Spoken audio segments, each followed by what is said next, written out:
Nouvelle norme garde-corps NFP 01-012. Ce qui change et comment Gym Menuiserie s'adapte.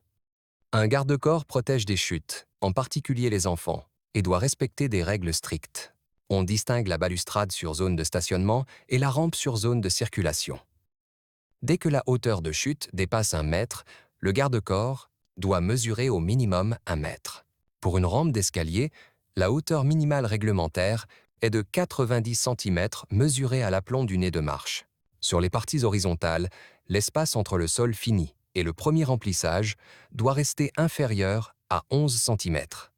Sur escalier, sans limon, l'écart entre nez de marche et premier remplissage est limité à 5 cm et 18 cm avec limon plein. La norme recommande également un remplissage plein pour empêcher l'escalade. La zone d'utilisation passe de 45 cm à 60 cm de hauteur. Depuis 2005, la Commission de la sécurité des consommateurs alerte sur les défenestrations d'enfants.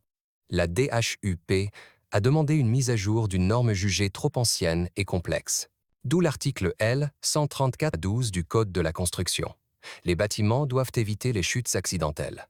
La nouvelle norme prend en compte 3 risques. Basculement, escalade, passage au travers. Elle concerne uniquement les garde-corps à remplissage horizontaux. Les rampes d'escalier et garde-corps à remplissage à barreaux verticaux ne sont pas modifiés. Le risque de bascule dépend d'éléments proches du garde-corps. Comme nos mains courantes ont une largeur inférieure à 25 cm, la hauteur d'éléments de protection reste à 1 mètre. Mais si des marches ou ressauts existent à moins de 1,60 m, cette hauteur doit augmenter. Alors une étude de cas doit être réalisée. Plusieurs gabarits vérifient l'impossibilité de passage. T1. Sphère de 11 cm de diamètre. Le gabarit T1 s'applique jusqu'à 80 cm de hauteur. T2. Sphère de 18 cm. Le gabarit T2 s'applique entre 80 cm et la hauteur de la main courante H. Pour empêcher l'escalade, le gabarit T3. Sphère de 5 cm de diamètre pour les remplissages par maille répétitive. Il s'applique entre la zone d'activité et une hauteur de 60 cm. Le gabarit B représentant un pied sert à vérifier la présence de points d'appui. Jusqu'à 60 cm de hauteur, il ne doit pas pouvoir prendre appui dans les interstices du remplissage. Pour les garde-corps linéaires dont la main courante n'est pas continue, l'interruption ne doit pas dépasser 5 cm.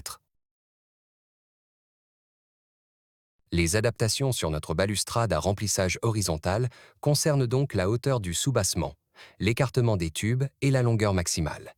Sur une balustrade à baraudage vertical, l'écartement maximal devient la sphère T1 de 11 cm de diamètre.